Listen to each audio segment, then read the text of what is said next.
Ji, I hope कि आपको ये स्लाइड्स नज़र आती होंगी। सब्जेक्ट है प्रिंसिपल्स ऑफ माइक्रो इकोनॉमिक्स। इससे पहले आपने इंट्रोडक्शन टू बिजनेस पढ़ा है। बहुत सी चीज़ें ऐसी हैं जो एक दूसरे से मिलती जुलती हैं। मिलती जुलती तो नहीं, लेकिन वो एक्चुअली इंट्रोडक्शन टू बिजनेस आपको हेल्प करेगा। जैसे यूटिलिटी का कॉन्सेप्ट हमने पढ़ा था, वो यहाँ पे इकोनॉमीज ऑफ स्केल का कॉन्सेप्ट पढ़ा था। तो कुछ चीज़ें ऐसी हैं जो आपको इस सब्जेक्ट में भी हेल्प करेंगी। Principles of micro economics is actually a subject in which we study economy। Economy, इसके कुछ हिस्ट्री आप कह लें। जैसे हर एक सब्जेक्ट की कुछ हिस्ट्री होती है कि वो कहाँ से बना, क्या उसकी डिटेल्स आई, क्या आगे प्रोसेस कैसे होता रहा, फिर उसकी नई नई स्पेशलाइजेशंस कैसे आ गई।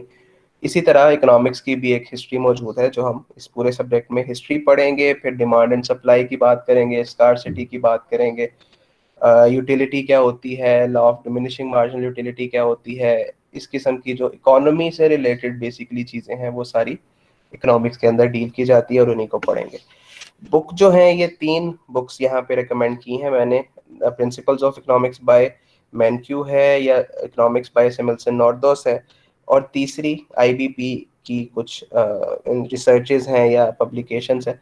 इसमें से आपको ये बुक्स जो हैं मैं ईमेल कर दूंगा, सॉफ्ट कॉपी में मेरे पास मौजूद है। बट अगर आप हार्ड कॉपी में लेना चाह रहे हैं तो वो इकोनॉमिक्स बाय सैमुअल्सन नॉर्डोस जो सेकंड नंबर पे बुक लिखी हुई है, इसको ले लें। और बाकी जो बुक है उसको रेफरेंस मटेरियल के तौर पे जहां जरूरत होगी वो मैं आपको बता दूंगा, आप उसको वहां से पढ़ लीजिएगा। सबसे पहले हम देखते हैं कि पढ़नी क्यों है इकोनॉमिक्स। ऐसी क्या चीज़ है कि हमें इकोनॉमिक्स जो है वो पढ़नी पड़ेगी। एक तो सबसे बड़ी वजह तो यह है कि आपने बीबीए करना है, और बीबीए करने के लिए इकोनॉमिक्स पास करना ज़रूरी है। But apart from it, exploring behaviour of financial markets होती हैं कि जहाँ से पैसा, या एक ऐसा इंडिविजुअल जिसे पैसा चाहिए और ऐसे ऐसे ही इंस्टीट्यूशन जिसे पैसा, जिसके पास एक्सेस है। जैसे हम बात करते हैं, एक बैंक है। बैंक क्या काम करता है? It borrows to lend. वो कुछ लोगों से पैसा लेता है, बोरो करता है, या in other words deposit holder से पैसा लेता है और उसको फर्दर लोन देता है, लेंड करता है ऐसे लोगों को, या ऐसे कंपनीज को, ऐसे इंस्टीट्यूशंस को जिनको पैसों की जरूरत होती है। अब ये एक एग्जांपल है फाइनेंशियल मार्केट्स की। इसी तरह बहुत सी और फाइनेंशियल मार्केट्स हैं, स्टॉक एक्सचेंज है जैसे फॉर एग्जांपल।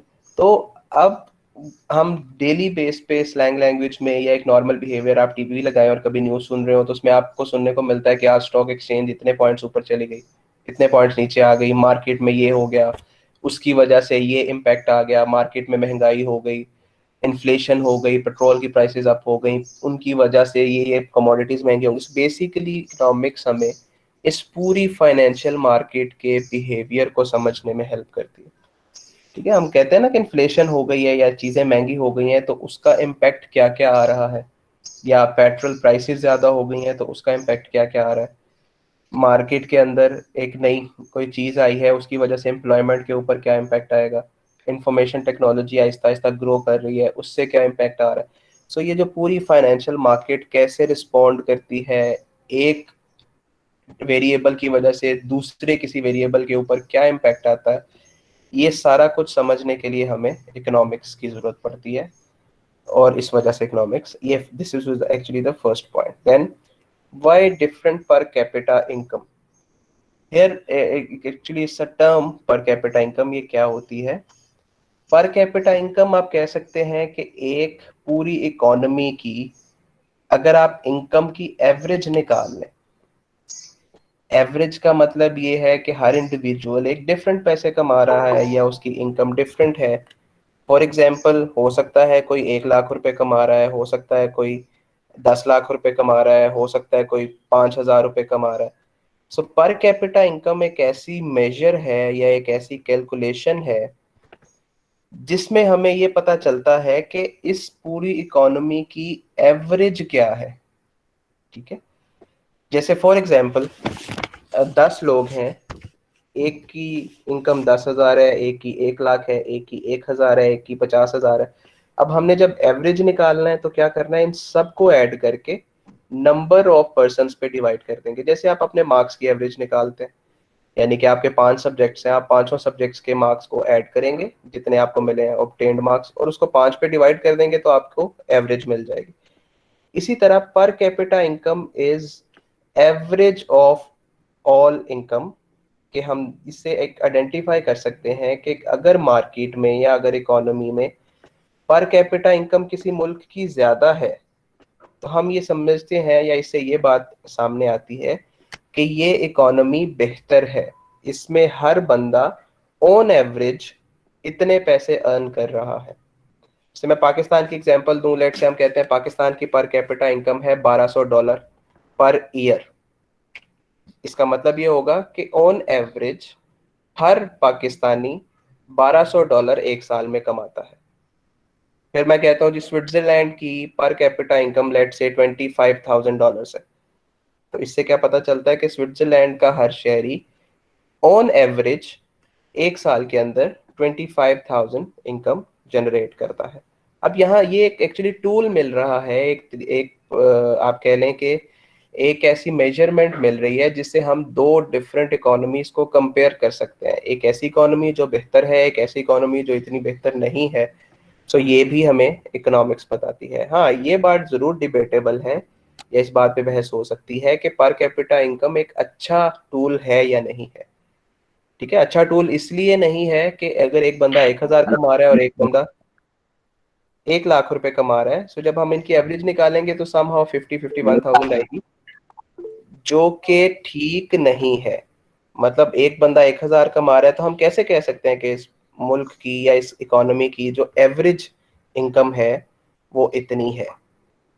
ठीक है, so it's not a very good measure, but yet it is a measure through which we can differentiate और we can compare to different economies. ठीक है जी, जवाद आपका कोई क्वेश्चन है?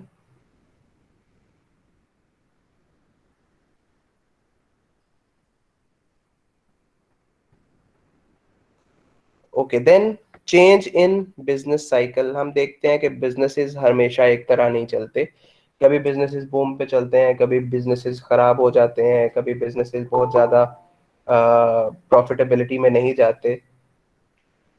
तो क्या होता है, किस तरीके से बिजनेसेस ऊपर नीचे होते हैं, क्या प्रॉफिटेबिलिटी होती है? सो एक जो पूरा सर्कल है, हम कहते हैं ना सीमेंट इंडस्ट्री बड़ी ऊपर जा रही है, टेक्सटाइल इंडस्ट्री आजकल बहुत ऊपर जा रही है, तो बेसिकली वो पूरा बिजनेस साइकिल समझने के लिए, पढ़ने के लिए हमें इकोनॉमिक्स के देखना पड़ता है। सिमिलरली ग्लोबलाइजेशन, के पूरी दुनिया में क्या हो रहा है। ग्लोबलाइजेशन क्या है? हम कहते हैं the world is becoming global village now. पहले किसी जमाने में होता था कि आपके मुल्क के अंदर जो कुछ भी है वो ही आपने कंज्यूम करना है, बहुत ज्यादा ऐसी चीजें मौजूद नहीं है कि आप इंपोर्ट एक्सपोर्ट कर सकते हैं।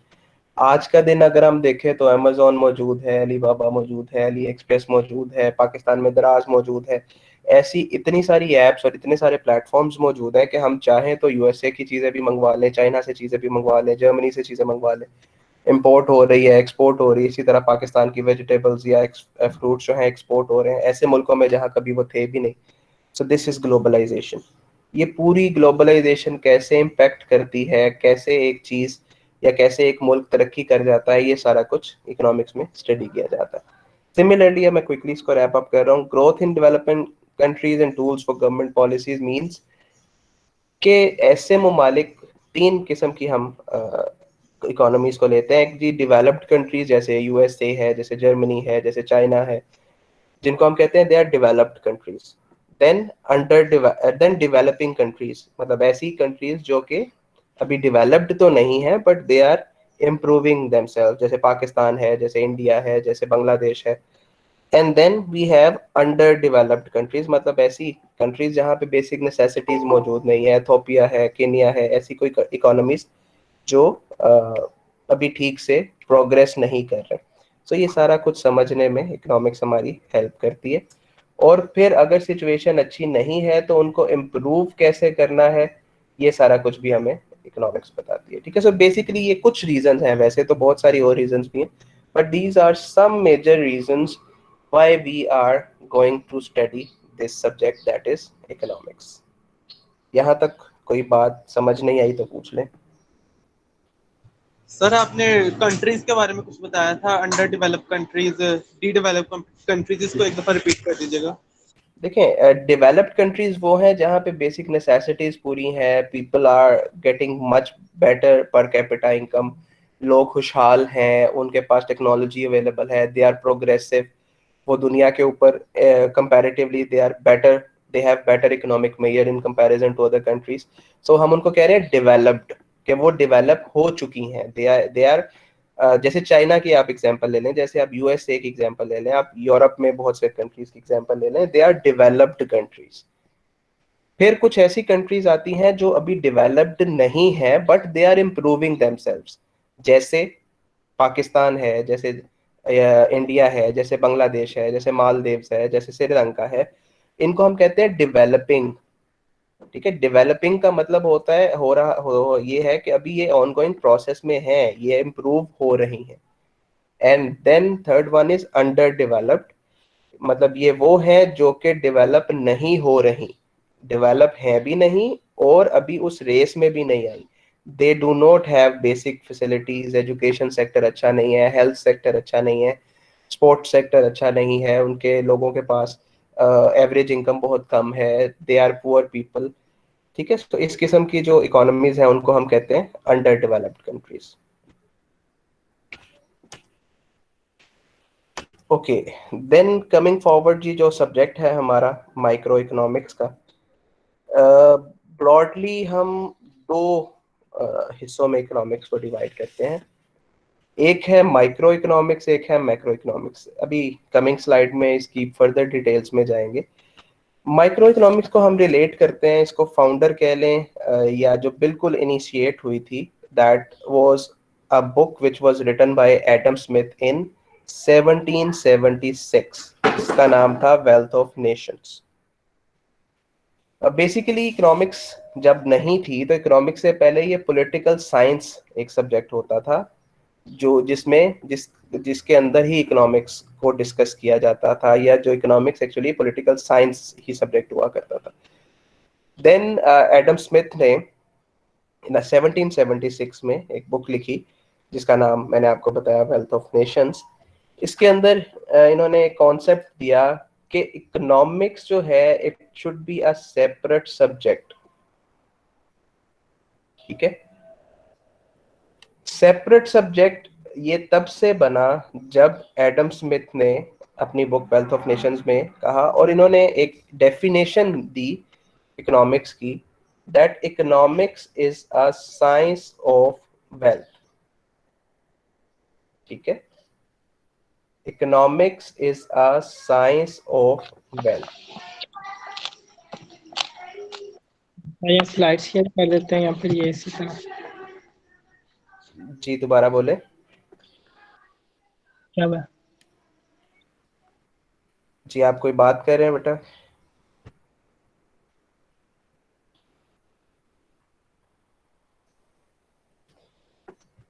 आप सबको स्लाइड्स नजर आ रही हैं? जी सर। यस सर, आ रही। यस सर, नजर आ रही है। ठीक है बेटा, आपने काइंडली माइक्स म्यूट कर लें, वो स्टूडेंट्स जो जिनको नजर नहीं आ रही स्लाइड्स, या कोई कमेंट कर दें ताकि मैं दोबारा से शेयर कर लूँ। वैसे आई थिंक सबके पास ही नजर आ रही है। So coming again, micro economics एक ऐसा सब्जेक्ट है, या पहले इकोनॉमिक्स की बात कर लेते हैं। इकोनॉमिक्स एक ऐसा सब्जेक्ट है जो पॉलिटिकल साइंस से निकला है और उसके बाद ये अलहदा से इकोनॉमिक्स के तौर पे पढ़ा जाने लगा। और एडम स्मिथ अपनी बुक में 1776 में उन्होंने डिफाइन किया इकोनॉमिक्स को, that economics is a science of wealth. मतलब पैसा जो है, जो वेल्थ है, जो वैल्यू है, जो मनी है, इसको अगर हम पढ़ें किसी भी हवाले से तो उसे हम इकोनॉमिक्स कहेंगे। ठीक है, और फर्दर फिर इसको कैटेगराइज किया गया माइक्रो और मैक्रो में। माइक्रो इकोनॉमिक्स नाम से भी पता चल रहा है, माइक्रो का मतलब है छोटे लेवल पे, इंडिविजुअल एंटिटीज के हवाले से। ठीक है, इंडिविजुअल एंटिटीज का मतलब है, फॉर एग्जांपल ये पढ़ा जा रहा है कि एक इंडिविजुअल पे क्या इम्पैक्ट पड़ेगा किसी एक चीज का, so that means we are studying microeconomics. ठीक है, इसी तरह जब स्लोली एंड ग्रेजुअली इसके ऊपर स्टडी फर्दर होने लगी, और 1929 का जिसको हम ग्रेट डिप्रेशन कहते हैं, 1930s का, जब ये सारे इश्यूज बने, जब बहुत ज़्यादा इकोनॉमीज डूब गई या जब बहुत सारे फाइनेंशियल इश्यूज बनना शुरू हो गए, तो एक नया कॉन्सेप्ट आया। पहले ये कॉन्सेप्ट था कि हाँ, अगर हम इंडिविजुअल्स को ठीक करेंगे तो इकोनॉमी खुद ही ठीक हो जाएगी। मतलब if everybody is earning good money, if everybody is having good financial resources, तो eventually economy जो है वो ठीक रहेगी। That is individual entities microeconomics concept। But जब फाइनेंशियल क्रंच आया, जब जिसको हम ग्रेट डिप्रेशन कहते हैं, जब सारी इकोनॉमीज जो है वो collapse कर गई, तो ये कॉन्सेप्ट कीन्स ने दिया, जॉन कीन्स ने, जिनकी बुक है publication theory, general theory of employment, interest and money, जो उन्होंने 1936 में पब्लिकेशंस की। इसके अंदर ये कहा गया that we should work other way around, कि इंडिविजुअल के ठीक होने से इकोनॉमी की बजाय हम अगर इकोनॉमी के ऊपर फोकस करें, और अगर इकोनॉमी बेहतर होगी तो ऑटोमेटिकली उसका इफेक्ट ट्रिकल डाउन करेगा हर इंडिविजुअल पे। सो बजाय इस पे कि हम हर एक बंदे को फोकस करके इकोनॉमी बेहतर करें, हमें ऐसी पॉलिसीज बनानी चाहिए जो इकोनॉमी को बेहतर करें, और जब इकोनॉमी बेहतर होगी तो ऑटोमेटिकली लोग खुशहाल होना शुरू हो जाएंगे। ठीक है। सो माइक्रो इकोनॉमिक्स ऐसी फील्ड ऑफ स्टडी है जिसमें इंडिविजुअल एंटिटीज को डिस्कस किया जाता है, जिसमें इंडिविजुअल्स को या छोटे लेवल के ऊपर, माइक्रो लेवल के ऊपर चीजों को देखा जाता है। जबकि on the other side macro economics ये है कि पूरी इकोनॉमी पे इस पॉलिसी का क्या इम्पैक्ट आता है। ठीक है। सो ये there was a minor difference between micro and macroeconomics. Economics को देन 3 हिस्सों में, उसकी अगर हम एराज डेवलप करना शुरू करें तो उसको 3 हिस्सों में या 3 स्कूल ऑफ थॉट्स में डिवाइड किया जाता है। पहला स्कूल ऑफ थॉट है classical school of thought, second is neo classical school of thought, and third one is modern school of thought. So पूरी इकोनॉमिक्स जो अभी तक हम उसको पढ़ रहे हैं उसको 3 हिस्सों में डिवाइड किया गया है, classical school of thought, neo classical school of thought and modern school of thought. So one by one सबको देखते हैं।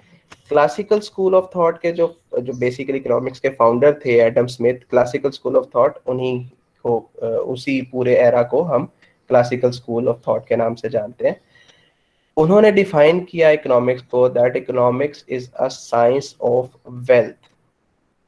जो बुक उन्होंने लिखी उसका नाम मैंने भी आपको बताया, जिसको हम शॉर्ट फॉर्म में वेल्थ ऑफ नेशंस कहते हैं, उसका कंप्लीट नेम था an inquiry into the nature and causes of the wealth of nation, which was written in 1776।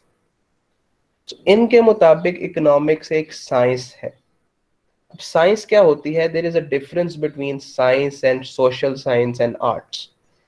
Science क्या चीज है कि जब हम एक एक्सपेरिमेंट करते हैं और उसका रिजल्ट हमेशा सेम आता है, इसको हम कह देते हैं साइंस। जैसे 2 + 2 will always be 4, this is science. हम कहते हैं H2O, आप जितनी दफा मर्जी मिला लें, 1 लाख दफा H2O करेंगे तो that will result in water, so that is science. ठीक है।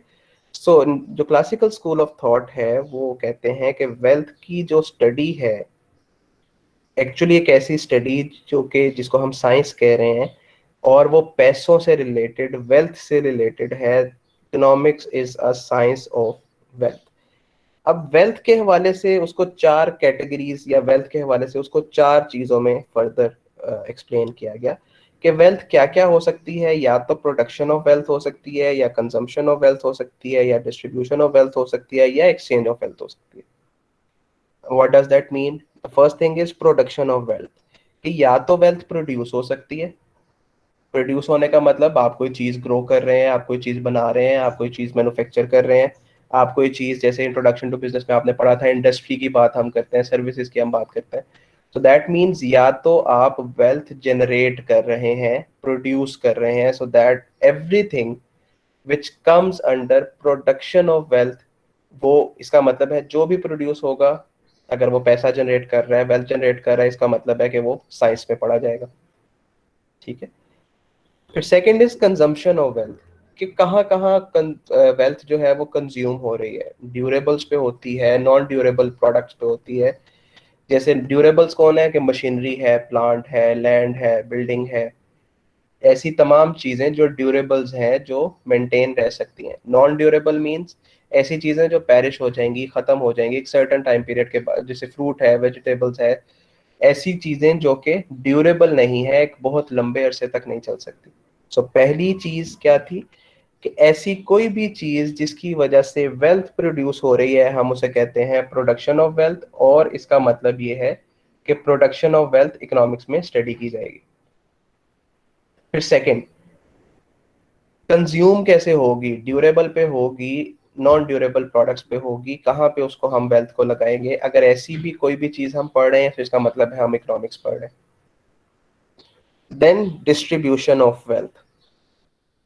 Okay, distribution of wealth means कि अब वो पैसा या जो वेल्थ जनरेट हुई है वो लग कहाँ पे रही है। आपने I2B में एक चीज पढ़ी थी, that we produce through 4 factors of production. वो याद है आपको फैक्टर्स ऑफ प्रोडक्शन क्या क्या थे? जी, कोई बताएंगे कि क्या क्या होते हैं factors of production? Land, labour, capital, fourth one? Management sir. Okay, land, labour, capital, management भी कहते हैं, मैनेजमेंट तो नहीं, ऑर्गेनाइजेशन कहते हैं या एंटरप्रेन्योरशिप कहते हैं। So there are 4 factors of production: land, labour, capital and entrepreneurship. So production की जब बात करते हैं, हम कहते हैं कि जी चाहे जैसे ये चारों फैक्टर्स ऑफ प्रोडक्शन है, तो इन सारी चीजों से रिलेटेड जब हम पढ़ेंगे तो वो प्रोडक्शन में आएगा, और प्रोडक्शन ऑफ वेल्थ के अंदर जब आएगा तो हम उसको इकोनॉमिक्स में स्टडी कर रहे हैं। अब कंजम्पशन ऑफ वेल्थ भी एक्चुअली इन्हीं फैक्टर्स ऑफ प्रोडक्शन में होती है। जैसे लैंड के अगेंस्ट हम रेंट देते हैं, सो प्रोडक्शन में आएगी लैंड और डिस्ट्रीब्यूशन में आएगा उसका रेंट। इसी तरह labour is a part of production and labour को वेजेस मिलती हैं, so wages is part of distribution of wealth. इसी तरह third one was capital. Capital is a part of production and capital के ऊपर क्या डिस्ट्रीब्यूट कैसे होती है वेल्थ? थ्रू इंटरेस्ट, तो interest is distribution of wealth. And lastly entrepreneurship या ऑर्गेनाइजेशन, ये फैक्टर ऑफ प्रोडक्शन है, लेकिन इसको जो रिवॉर्ड मिलता है इसमें डिस्ट्रीब्यूट कैसे होता है? Through profit. So there are 4 factors of production and similarly उन 4 factors of production को क्या क्या distribute होता है?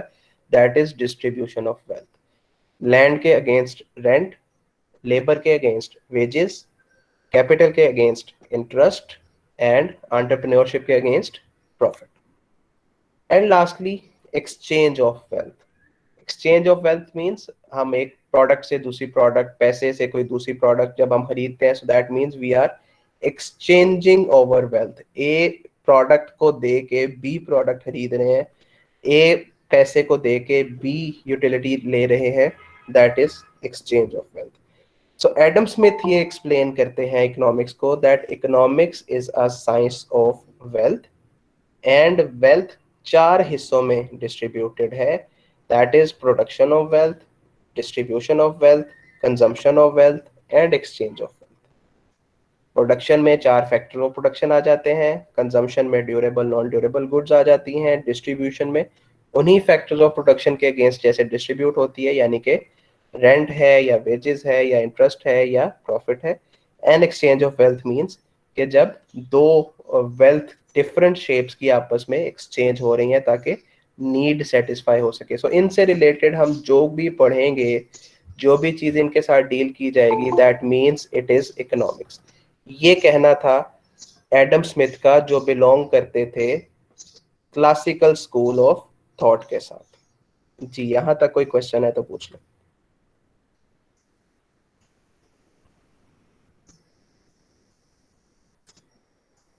Okay, no question. Sir excuse me sir. जी जी बेटा पूछे। क्लासिकल स्कूल ऑफ थॉट का क्या मतलब है? ये कोई स्कूल था? नहीं, क्लासिकल स्कूल ऑफ थॉट का मतलब है हमने पूरी इकोनॉमिक्स की हिस्ट्री को 3 हिस्सों में डिवाइड कर दिया। क्लासिकल का मतलब होता है ओल्ड, सबसे ओल्डर वर्जन जो है। जैसे हम कहते हैं ना, एक म्यूजिक में क्लासिकल म्यूजिक है, फिर उसके बाद कोई सेकंड फेज आया, फिर पॉप म्यूजिक है, फिर रॉक म्यूजिक है। सो हर स्कूल ऑफ थॉट का मतलब है कि कुछ लोग एक स्पेसिफिक थिंकिंग को फेवर कर रहे हैं, सपोर्ट कर रहे हैं। ठीक है, जैसे कुछ लोग कहते हैं कि just for an example that Imran Khan is a good leader, तो ये एक स्कूल ऑफ थॉट है। अब उसके अंदर जो मर्जी लोग हैं, जिस मर्जी जेंडर के लोग हैं, जिस मर्जी एज के लोग हैं, हम जनरली कहते हैं स्कूल ऑफ थॉट एक ऐसा है जो कहता है Imran Khan is a good leader. फिर हम एक दूसरी बात कहते हैं, कुछ लोग ऐसे हैं जो कहते हैं Imran Khan is not a good leader, let's say Nawaz Sharif is a good leader, so ये सेकंड स्कूल ऑफ थॉट है। तो इसका मतलब यह है कि ऐसा पूरा क्लस्टर या एक ऐसी पूरी गैदरिंग कह लें उसको, एक ऐसा सर्टन सर्कल कह लें कि जो एक स्पेसिफिक थिंकिंग को प्रमोट करता है या एक स्पेसिफिक थिंकिंग को फेवर करता है, सपोर्ट करता है, that is one school of thought. ये कोई स्कूल या पढ़ने वाली चीज नहीं है। स्कूल ऑफ थॉट का जस्ट मतलब ये है कि कुछ ऐसे लोग जिनकी थिंकिंग ये है कि एडम स्मिथ वाज राइट, ठीक है, उसको हम कहते हैं स्कूल ऑफ थॉट। और क्लासिकल स्कूल ऑफ थॉट का मतलब जो पुराना, क्योंकि ये फाउंडर ऑफ इकोनॉमिक्स हम इनको कहते हैं, एडम स्मिथ को पहली दफा जो इकोनॉमिक्स का कॉन्सेप्ट दिया था वो एडम स्मिथ ने दिया था, so that is why it is called classical school of thought. ठीक है,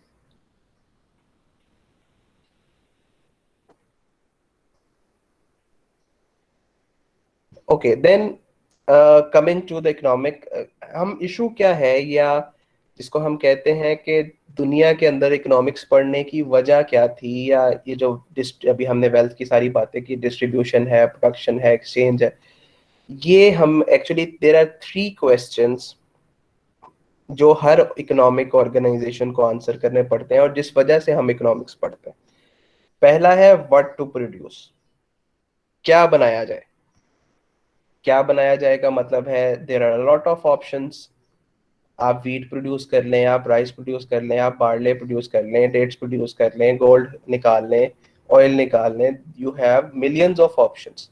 सो आपने एज एन इकोनॉमिक ऑर्गेनाइजेशन क्या चूज किया, इसका मतलब है आपको इकोनॉमिक्स पढ़नी पड़ेगी कि क्या चूज किया जाए, जिसमें ऑब्वियसली हर बंदा या हर इंस्टीट्यूशन या हर कंपनी वही ऑप्ट करना चाहेगी जिसमें प्रॉफिटेबिलिटी ज्यादा होगी। So what to produce.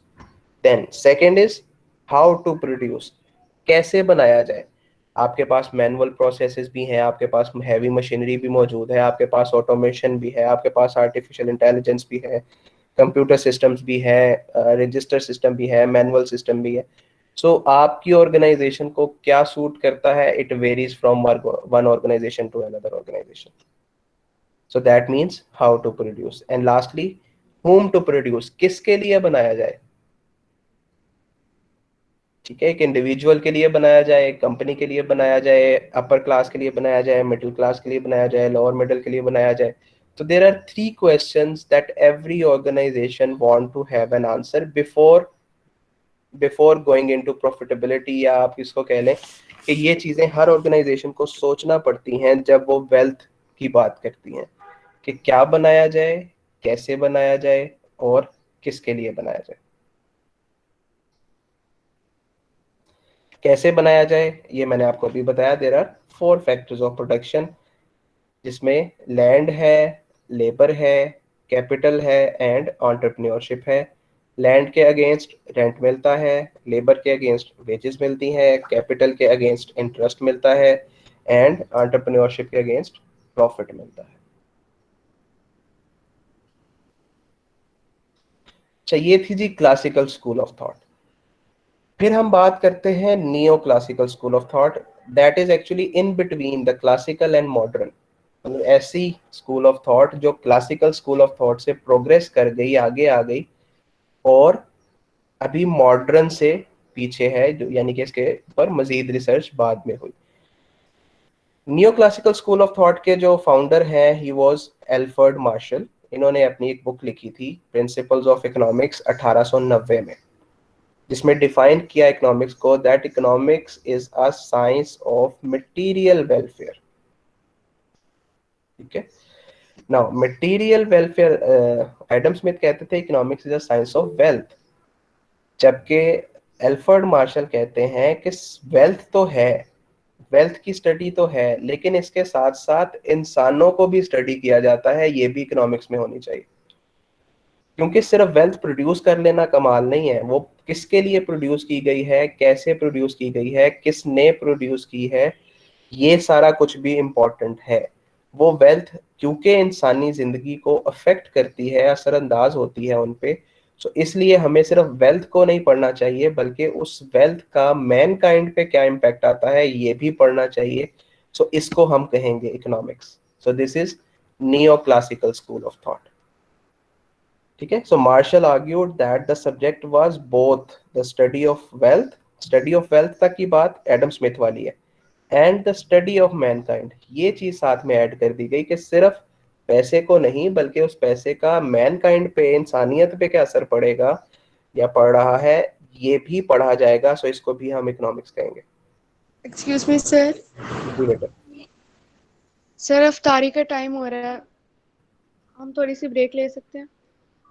Okay, so when will be resume, time बता दे। सर आफ्टर 15 to 20 मिनट्स, नमाज वगैरह पढ़ के। ओके, 6:20 हुए हैं, 6:45 पे फिर हम रिज्यूम करते हैं। Okay sir. चलो ओके बेटा, मैं दोबारा आपको लिंक सेंड करूंगा, फिर उसको ज्वाइन कर लीजिएगा। Okay sir, thank you, Allah Hafiz.